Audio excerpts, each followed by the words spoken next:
நமக்காய் ஜீவனை தந்த அருமை இரட்சகர் இயேசுவின் நாமத்தில் அன்பின் வாழ்த்துக்கள். தேவன் சீனாய் மலையில ஜனங்களோடு செய்த உடன்படிக்கை எப்படி உறுதியாக்கப்பட்டுச்சுன்னு தெரியுமா? பலி செலுத்துவது மூலமா தாங்க.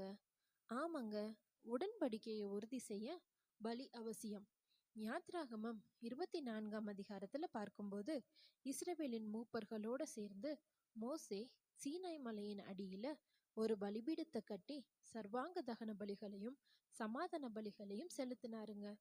அது மட்டும் இல்ல, உடன்படிக்கையின் புஸ்தகத்தை எடுத்து அதையும் ஜனங்களின் காதுகள் கேட்க வாசிச்சு பலி செலுத்தின ரத்தத்துல கொஞ்சம் எடுத்து, கர்த்தர் உங்களோடு பண்ணின உடன்படிக்கையின் ரத்தம் இதுவேன்னு மோசே ஜனங்கள் கிட்ட சொல்றத நம்ம பார்க்க முடியும்.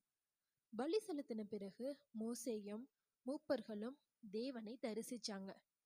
இப்படி பலி செலுத்தப்பட்டதுனால தேவன் இஸ்ரவேல் ஜனங்களோடு செய்த உடன்படிக்கை உறுதி செய்யப்பட்டுச்சு.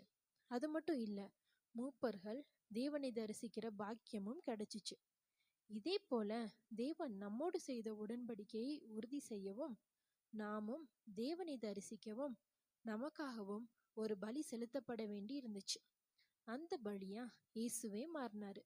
யோவான் 17ஆம் அதிகாரம் 3ஆம் வசனத்துல, ஒன்றான மெய்தேவனாகிய உம்மையும் நீர் அனுப்பினவராகிய இயேசு கிறிஸ்துவையும் அறிவதே நித்திய ஜீவன்னு எழுதியிருக்கு. உடன்படிக்கையை உறுதி செய்யதான் பிதா இயேசுவை இந்த பூமிக்கு அனுப்பினாரு. இயேசு தன்னையே சிலுவையில பலியா தந்து உடன்படிக்கையை உறுதி செஞ்சது மட்டும் இல்லாம நாமும் தேவனை தரிசிக்கிற வாய்ப்பை உண்டு பண்ணிட்டாரு. இந்த அன்பு தெய்வம் இயேசுவை பற்றி இன்னும் நிறைய அறிஞ்சுக்கோங்க. நித்திய ஜீவனை சொந்தப்படுத்துங்க. வேறொரு வேத தியானத்தோடு நாளை சந்திப்போம். God bless you.